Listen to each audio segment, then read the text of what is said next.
Estamos de volta aqui pelo canal Cristiano Santos Radialista. Agora pra gente definir, né? Definir aqui o nosso primeiro vídeo desta quinta-feira, dia 25 de janeiro de 2024. É o nosso bloco final pra gente finalizar aqui esse nosso vídeo. Isso, uma notícia que o Globo Esporte acabou de postar aqui, rapaz, é sobre o Gabriel.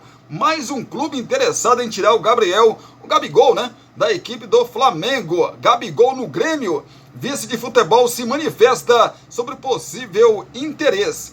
O Gabigol pode reforçar o Grêmio em 2024. O vice de futebol do clube gaúcho, Antônio Brum, foi questionado sobre a possibilidade de o centroavante do Flamengo reforçar o tricolor como substituto de Luis Soares. O dirigente foi categórico e negou qualquer tipo de contato dos gremistas pelo jogador. O Grêmio está trabalhando para anunciar o quanto antes as contratações. Queremos fazer os movimentos certos. Sobre Gabigol, não tem absolutamente nada. Não foi para ele que o Renato ligou. E ele nunca foi cogitado aqui no Grêmio, destacou o Brum. A questão da ligação de Renato para um possível reforço foi destacada pelo próprio treinador no último sábado após a derrota para o Caxias na estreia do Gauchão. O comandante gremista revelou conversas do clube com jogadores e disse que reforços seriam anunciados ainda nesta semana, o que até o momento não aconteceu.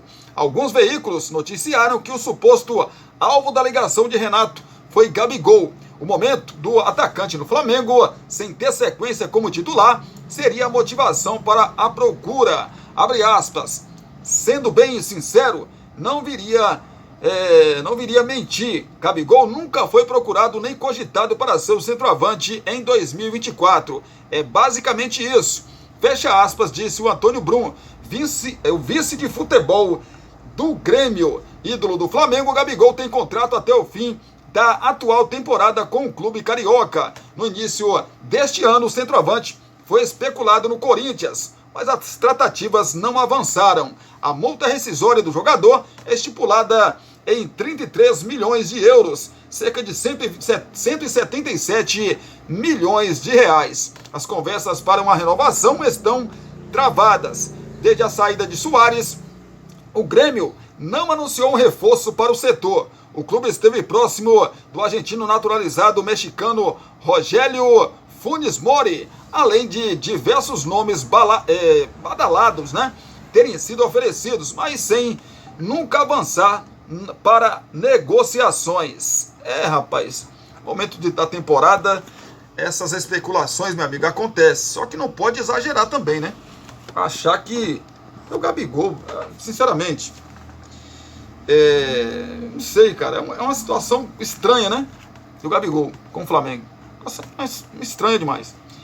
Porque o presidente Landim veio a público e disse que não tem conversa nenhuma para renovar o contrato nos moldes que o dirigente, que o staff do jogador, o empresário, né, do jogador, está propondo.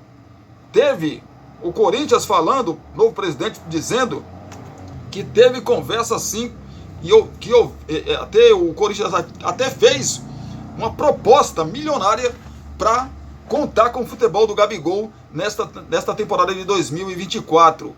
O Corinthians negou, aliás, na verdade o Corinthians não, o Flamengo, né, a direção do Flamengo negou essa proposta e que tenha realmente havido uma reunião, como o dirigente do Corinthians disse, que houve uma reunião, né, para que fosse discutida aí essa possibilidade. O Flamengo nega essa reunião, que não existiu, segundo os dirigentes rubro-negros. E agora esse zum que Renato teria ligado, né, para Gabigol, para tentar convencê-lo a vestir a camisa do tricolor gaúcho.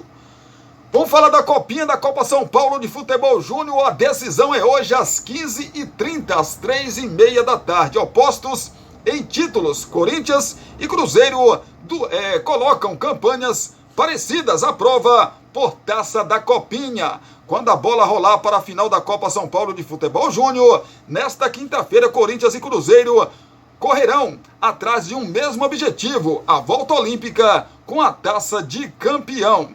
Há mais coisas em comum entre as duas equipes, como a invencibilidade e a solidez de suas defesas, mas o histórico de ambos no quesito título é certamente algo que as distancia. Pois é, rapaz, maior campeão da história do torneio, o Timão busca o 11º título, enquanto a Raposa vai atrás de sua segunda taça. O apito inicial está marcado para as 15h30, às 3h30 da tarde, na Neoquímica Arena, que vai estar assim, ó, lotada sem dúvida nenhuma. Terá transmissão da TV Globo, TV aberta, né? E pelo Sport TV, além de todos os lances aí no GE da Globo. Falar um pouco mais do Corinthians, recordista absoluto, não apenas de títulos, mas também de finais disputadas. Esta será a 19ª final aí do Corinthians. O Timão chega à decisão com 6 vitórias e 2 empates. Em 8 jogos, a equipe marcou 24 gols, uma média de 3 gols por partida, e sofreu apenas 3. Meus amigos, a logística foi um aspecto que favoreceu o Timão ao longo da competição. O Alvinegro disputou seus 7 primeiros jogos em Marília e só precisou se deslocar a capital para jogar em casa, na Neoquímica Arena, para os 2 últimos compromissos do time. Na primeira fase, o Corinthians venceu o Ji-Paraná 6-0 e Bangu por 1-0, antes de empatar sem gols com Marília, com um time misto em campo, e avançar como líder do grupo 10. Na segunda fase, veio o maior desafio do Alvinegro até aqui. Após o empate no tempo normal por 2-2, a equipe comandada por Danilo Andrade foi perfeita nas cobranças de pênaltis e despachou o Guarani. A partir daí, o Timão embalou e enfileirou vitórias sobre Atlético Goianiense 4-0, CRB 6-0, América Mineiro 2-0 e Novo Horizontino 3-0, até chegar à decisão. O maior campeão da Copinha, tendo o camisa 10 Pedrinho, seu artilheiro no torneio, com 6 gols. O destaque, aliás, é Xará, do grande nome da última conquista corintiana. O título em questão foi comemorado em 2017 e, além do hoje jogador do Atlético Mineiro, o Timão contava com nomes como o lateral esquerdo Carlos Augusto, hoje na Inter de Milão, e o volante Guilherme Mantuan, campeão brasileiro pelo time profissional naquele ano. Vamos falar agora do Cruzeiro. Com um título e 2 vices no currículo, o Cruzeiro quer equilibrar a conta diante do maior campeão da Copinha. A campanha da Raposa é superior à do adversário desta tarde. Os mineiros somam 7 vitórias e apenas 1 empate. Nesses 8 jogos, foram 19 gols marcados e apenas 2 sofridos. Em termos de deslocamento, os mineiros também tiveram pouco trabalho. A equipe começou a competição em Mogi das Cruzes e migrou para Barueri, a menos de 100 quilômetros de distância, nas oitavas de final. Agora vai atuar na cidade vizinha São Paulo. Na primeira fase, o Cruzeiro foi o líder do grupo 28, com 7 pontos. A estreia foi com uma vitória pelo placar mínimo sobre o capital do Tocantins, seguida por um empate com o Novo Mutum por 1-1. Somente no último compromisso é que o time se deslocou e goleou o eliminado União Mogi por 9-0. No mata-mata, a Raposa passou apertado nos 2 primeiros confrontos, com vitórias magras contra Madureira e Portuguesa, ambas por 1-0. O placar se repetiria diante do Coritiba nas quartas de final, mas antes disso, nas oitavas, veio uma vitória convincente sobre o Santos por 3-0. Já na semifinal, o Cruzeiro eliminou um gigante de peso, o Flamengo, com vitória por 2-1. A partida marcou, no entanto, a perda de um dos seus destaques para essa decisão.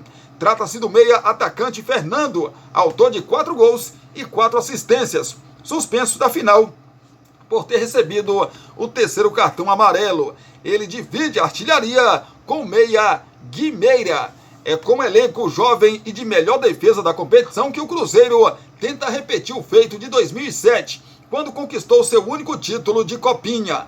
Na ocasião, a Raposa revelou nomes como o goleiro Rafael, hoje no São Paulo, o zagueiro Maicon, atualmente no Vasco, e o meia atacante Guilherme, que se destacaria no profissional do clube antes de brilhar no rival Atlético Mineiro, com conquistas como a Libertadores e a Copa do Brasil. Façam então suas apostas. Hoje, 3h30 da tarde, tem Cruzeiro e Corinthians. Corinthians e Cruzeiro. Quem vai ser campeão da Copinha? O Corinthians conquista o seu 11º título ou o Cruzeiro vai conquistar o seu 2º título de Copa São Paulo de Futebol Júnior? A minha opinião, o meu palpite, eu acho que vai ser 1-1 e decisão nos pênaltis. E aí nos pênaltis eu não sei quem vai ser campeão. Mas para mim, as duas equipes são duas equipes qualificadíssimas, né? De bons jogadores. Eu acho que tanto o Cruzeiro quanto o Corinthians vai aproveitar alguns desses garotos no time profissional. Então, acho que é uma final que vai ser decidida aí nas penalidades máximas. Eu acho, né? Eu só acho. Vamos falar dos campeonatos estaduais, começando pelo Campeonato Baiano, que já está na sua 3ª rodada. Tivemos o Itabuna empatando com o Bahia de Feira em 1-1. O Bahia original, né, rapaz? O Bahia da capital, pela primeira vez jogando com seu time principal, goleou o Jacobina por 5-0. Atropelo, né, rapaz? Do Bahia. E a nova formação do Bahia, meu amigo, não assisti o jogo, mas assisti uns 15 minutos, mais ou menos, de melhores momentos desse confronto. Meu amigo, claro que o Jacobina não é um time fortíssimo que a gente pode se basear, mas lógico que a movimentação do time do Bahia foi uma coisa assim, muito bacana de se ver, pela primeira vez jogando junto alguns jogadores, né? O Everton Ribeiro, por exemplo, fez um golaço onde ele mata no peito e caixa, né? Mostrando muita qualidade, o grande Everton Ribeiro, novo, né? Meio-campista, novo camisa 10 do time do Bahia. Tivemos também o Vitória, que foi visitar a equipe do Barcelona de Ilhéus e perdeu de virada por 2-1. O Vitória, que vinha de 2 vitórias, né? Vinha de 2 vitórias na competição, na 3ª consegue a sua, na verdade, conheceu, né, a sua primeira derrota. Hoje, mais conhecida como quinta-feira, Juazeirense e Jequié se enfrentam às 19h15, às 9h30 da noite.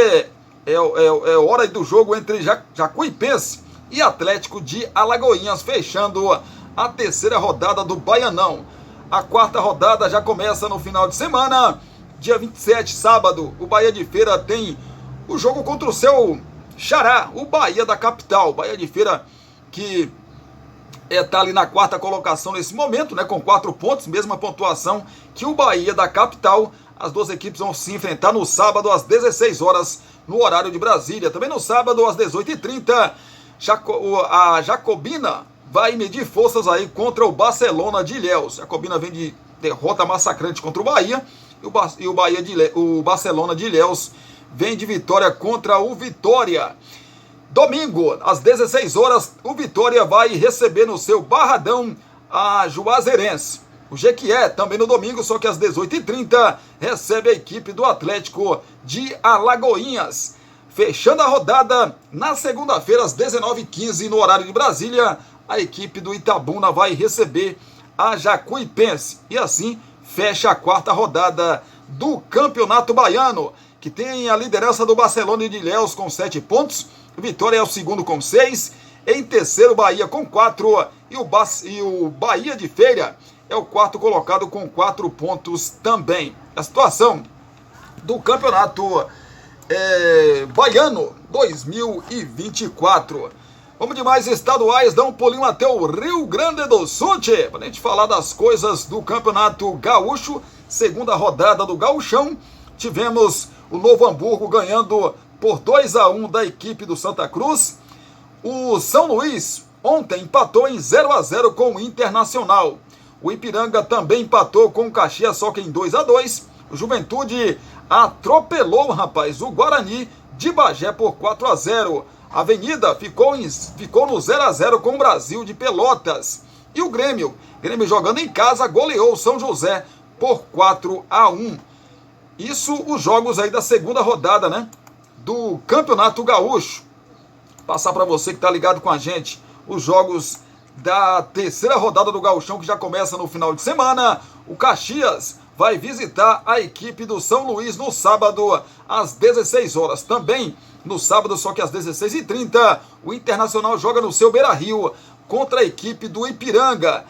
Sábado também, só que às 19 horas, é dia de Santa Cruz e a equipe do Guarani de Bagé. O São José é o adversário também no sábado, às 19 horas, do Juventude.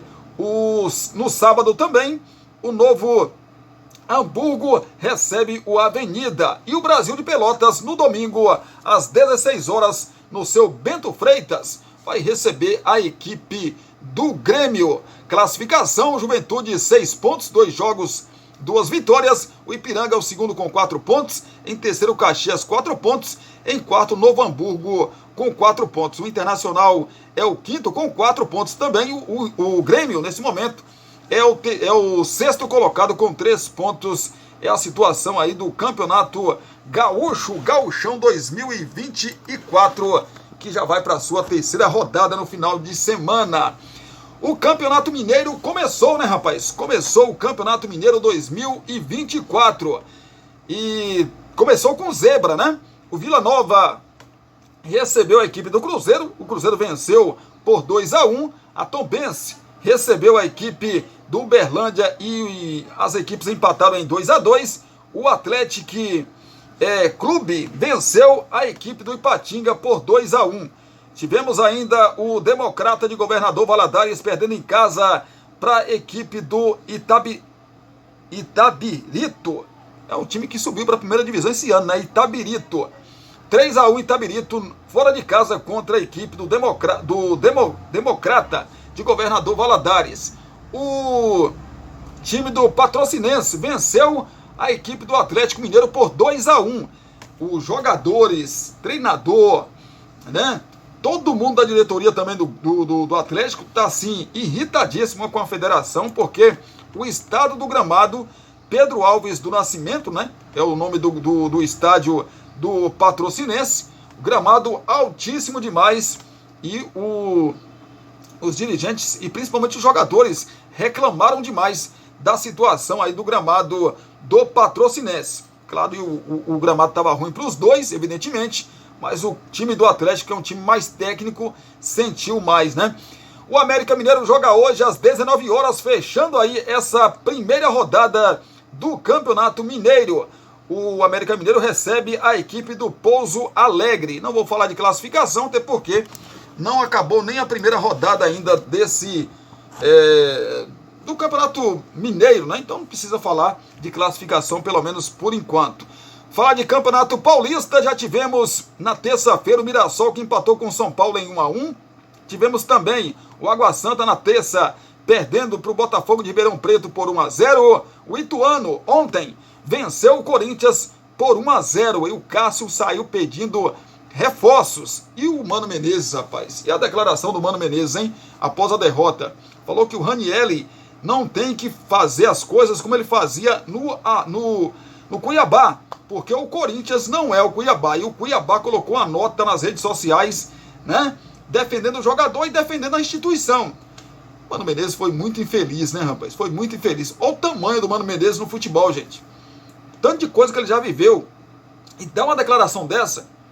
Se quer reclamar alguma coisa, que que o Corinthians é um time que está em formação, está trazendo jogadores, está passando por um novo momento, né?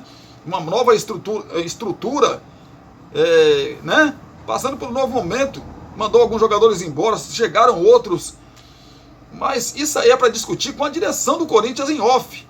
E não para queimar os jogadores, né, gente? O Ituano, então, venceu o Corinthians que começou vencendo, né? Na sua estreia no Paulistão em casa, né? O Guarani por 1-0 e agora perde por 1-0 para o Ituano. O gol foi no finalzinho do jogo. A Portuguesa Lusa recebeu o Bragantino e perdeu por 2-1. Tivemos um empate em 0-0 entre Guarani e São Bernardo. O Palmeiras teve muitas dificuldades para vencer a Inter de Limeira por 3-2. A Inter de Limeira fez 1-0, o time do Palmeiras virou para 2-1, mas aí a Inter de Limeira, numa falha do Gustavo Gomes, rapaz.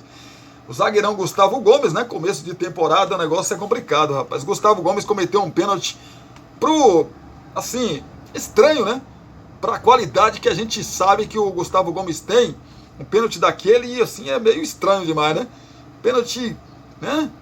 Rapaz, ele tava com a bola foi tocada para ele dominou mal a bola, o jogador da Inter de Limeira tomou a bola do mesmo, né? Deu um toque, e aí o Gustavo Gomes foi só nas pernas do jogador e acabou cometendo o pênalti. Tá, empatou em 2-2, mas aí o Rony, no final do jogo, acabou fazendo o 3-2 da vitória do Palmeiras. Palmeiras que tinha começado o Paulistão empatando, né, com a equipe do Novo Horizontino por 1-1, agora vence jogando em casa a Inter de Limeira por 3-2.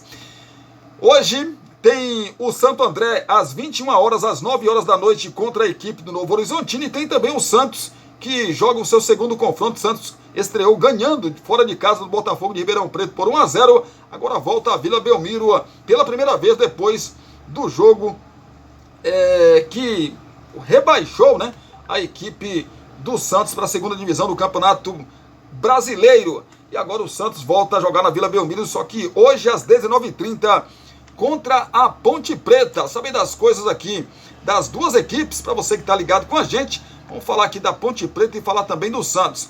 Começando pelo Peixe, do técnico Fábio Carilli, que vai com a seguinte escalação provável, né? João Paulo no gol, Aderlan, Joaquim, Gil e Felipe Jonathan. João Schmidt, Diego Pituca e Juliano. Pedrinho, Júlio Furque e o Guilherme na frente. Esse é o provável Peixe para o confronto de logo mais contra a Ponte Preta, do técnico João Brigatti.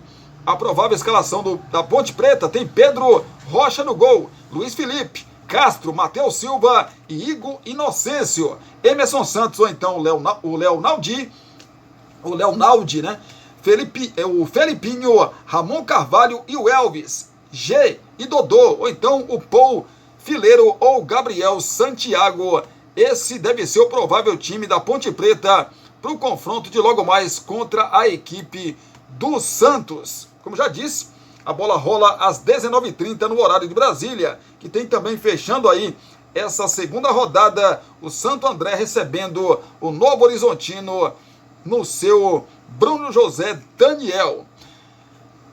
A classificação aqui dos grupos do Paulistão, o Santos, que vai jogar hoje, como já dissemos, lidera o grupo A com 3 pontos, a Portuguesa é a segunda com 3, o Ituano com a vitória sobre o Corinthians ontem também chegou a 3 pontos. O Santo André, que joga hoje, é o único time que ainda não pontuou no grupo A. No grupo B, o Palmeiras lidera com 4 pontos, o Água Santa é o segundo com 3, a Ponte Preta joga hoje, tem 1 ponto, e a equipe do Guarani tem 1 ponto também, a situação do grupo B. No grupo C, o Bragantino lidera com 3 pontos, o Corinthians também tem 3 pontos, o Mirassol é o terceiro colocado com 2, e a Inter de Limeira ainda não pontuou. Grupo D, São Paulo lidera com 4 pontos, o São Bernardo também tem 4 pontos, é o segundo colocado. Botafogo de Ribeirão Preto tem 3 pontos e o Novo Horizontino com 1 ponto. É a situação, então, dos grupos do Paulistão 2024. Vamos falar do estadual do Rio de Janeiro pro Tite, o melhor campeonato estadual do Brasil, rapaz. Pois é, foi a pérola do Tite. Você concorda? Você não concorda? É complicado, né, Tite? Tivemos a terceira rodada do Campeonato Carioca, né, rapaz? O Bangu perdeu em casa para o Nova Iguaçu por 3-2. A Portuguesa Lusa venceu o Sampaio Correia por 1-0. Tivemos também ontem o Botafogo, líder aí até então, né, líder do Campeonato Carioca, tinha 2 jogos e 2 vitórias. Foi visitar ontem o Boa Vista em Bacaxá. Muita chuva no Rio de Janeiro e o Boa Vista fez 1 gol e venceu, rapaz. 1-0 para cima do Botafogo. E como já dissemos aqui, muitos protestos. Aliás, os protestos continuam, né? E continuaram ontem no jogo contra o Boa Vista. O Botafogo sofrendo demais com a pressão do seu próprio torcedor. Hoje teremos a continuidade aí da rodada que só vai terminar no dia 10 do mês que vem, quando o Flamengo vai receber no seu Maracanã a equipe do Volta Redonda. Pois é, mas hoje teremos aí o Audax, que recebe às 9h30 o Fluminense. E a gente vai saber das coisas das duas equipes, como que as mesmas vão, né, para esse confronto aí. Prováveis escalações, a gente começa pelos donos da casa, que é o Audax do técnico Luciano Quadros, que a provável escalação é a seguinte: Anderson Max no gol, Matheus Claudinho, Igor Silva, João Vitor e Paulo Vitor. Mitkov é o nome aí, né, rapaz? Um dos nomes dos jogadores aí do Audax. Romarinho, Crisman e também o PK. Ítalo e Gerson Júnior na frente. Esse é o provável time do Audax, adversário do Fluminense, do técnico Marcão. Marcão que o Fluminense não vai com seu time principal, mais uma vez, e o Marcão está substituindo aí o Fernando Diniz. Então, provável escalação do Flusão: Vitor Eudes no gol, Alexandre Jesus, Antônio Carlos, Luan Freitas, Cristiano, que não sou eu, Felipe Andrade, Gustavo Apes, ou então Edinho, Arthur, Isaac, João Neto e Lelê na frente. Esse é o provável time do Fluminense para o confronto de logo mais contra a equipe do Audax. O jogo, na verdade, a bola rola às 9h30 da noite em Bacaxá. Outro confronto da segunda rodada, na verdade da terceira rodada, né, do Campeonato Estadual do Rio de Janeiro, é entre Vasco da Gama e a equipe do Madureira. O Vasco deve ter um reforço aí, alguns jogadores que estavam, né, na pré-temporada lá no Uruguai, em Ponta del Oeste, devem reforçar esse time do Vasco. A gente vai passar para você então, que está ligado com a gente, as prováveis escalações. Começando pelos donos da casa, que é o Vasco da Gama do técnico Ramon Dias. Com a volta do elenco principal ao Brasil, após a pré-temporada no Uruguai, Ramon Dias deve poupar alguns titulares para a partida contra o Madureira. Payet e Medel, por exemplo, não devem começar entre os 11 iniciais. O Vasco ainda não pode contar com Adson, anunciado ontem na quarta-feira. Então, provável escalação do Vasco: tem Léo Jardim no gol, Paulo Henrique, João Vitor, Maicon, então Medel, Léo e Lucas Piton, Jair, ou então Zé Gabriel, Paulinho, Rossi, ou então Payet, David e Berrete, ou então Ryan. Esse deve ser o time do Vasco, como vocês já perceberam, com muitas dúvidas aí na escalação do Clube de Regatas Vasco da Gama. Provável escalação do Madureira, do Daniel Neri, do técnico Daniel Neri. Mota no gol, Almir, Sotá, Marcão, Arthur, Evandro, Matheus Lira, Arthur Santos, Patrick Vieira, Pablo Pardal, Hugo Borges e o Arthur Martins. Esse é o provável time do Madureira para o confronto de logo mais às 9h30 da noite do Vasco da Gama, né, contra o Vasco da Gama em São Januário. O Vasco deve poupar alguns de seus jogadores, até pelos desgaste, né, que teve aí na viagem. O Vasco fez apenas um treino desde que voltou ao Brasil. O Campeonato Estadual do Rio de Janeiro, terceira rodada da competição. Como eu já disse, essa terceira rodada não termina nesta quinta-feira, porque o jogo do Flamengo foi adiado, né, para o dia 10 do mês que vem, às 16 horas no Maracanã, contra o Volta Redonda.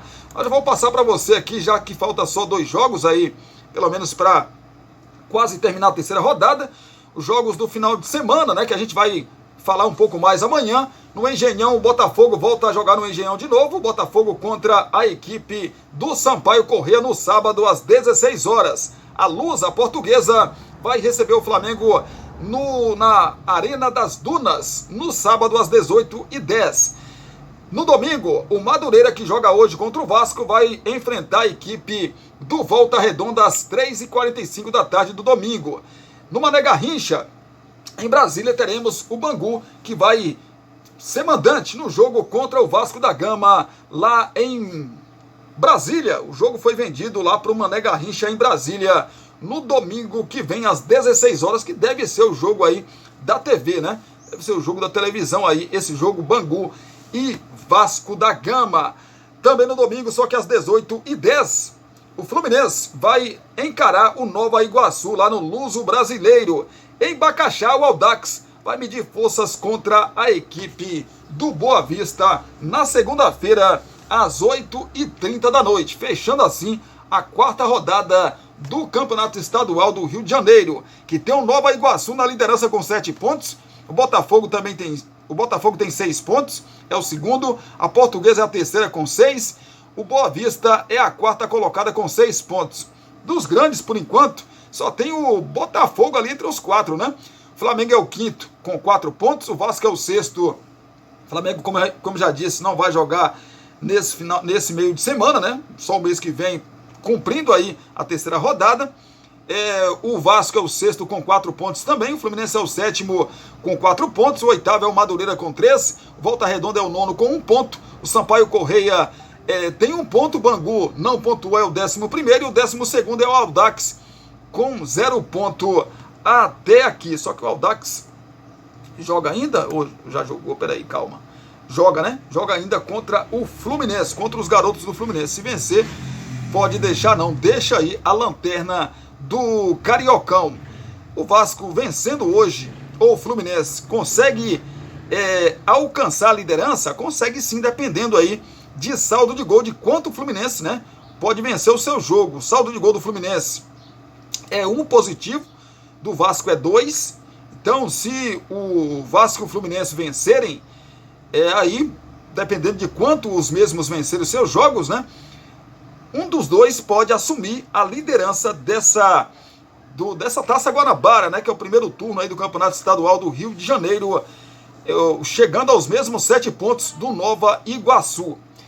Pois é, vamos aguardar e amanhã a gente traz tudo para você que está ligado com a gente aqui no canal Cristiano Santos Radialista. Obrigado então pelo carinho, pela sua companhia. Se Deus quiser, a gente volta às 18 horas aí para a gente falar das notícias de Brumado, da região da Bahia e de todo o nosso Brasil. Se gostou desse joinha, deixa o joinha aí para você que ficou muito bem informado. Espacinho de comentários para você comentar sobre os nossos assuntos. Se você achou o quê do Mano Menezes, do que o Mano Menezes falou do jogador Ranielli? Quero te ouvir, quero saber aqui da sua opinião sobre o que o Mano Menezes do Corinthians falou em relação ao Ranielli e sobre as coisas, né? As notícias que trouxemos aqui para você que está ligado com a gente. Compartilhe esse nosso vídeo com seus grupos, das suas redes sociais também, que ajuda demais a gente. Se não for inscrito no canal, se inscreve e não se esqueça de acionar o sininho de notificações em todas, porque assim o YouTube vai sempre te avisar quando subir um vídeo novo aqui no canal. Aí, você já sabe, né? Corre pra cá, para ficar muito bem informado sobre tudo que está acontecendo no esporte, no futebol para você. Beijão no seu coração, abraço para vocês também e até daqui a pouquinho, se Deus quiser, com o nosso vídeo de fechamento desta quinta-feira, falando das notícias de Brumado, da região da Bahia, de todo o nosso Brasil. Beijo no coração.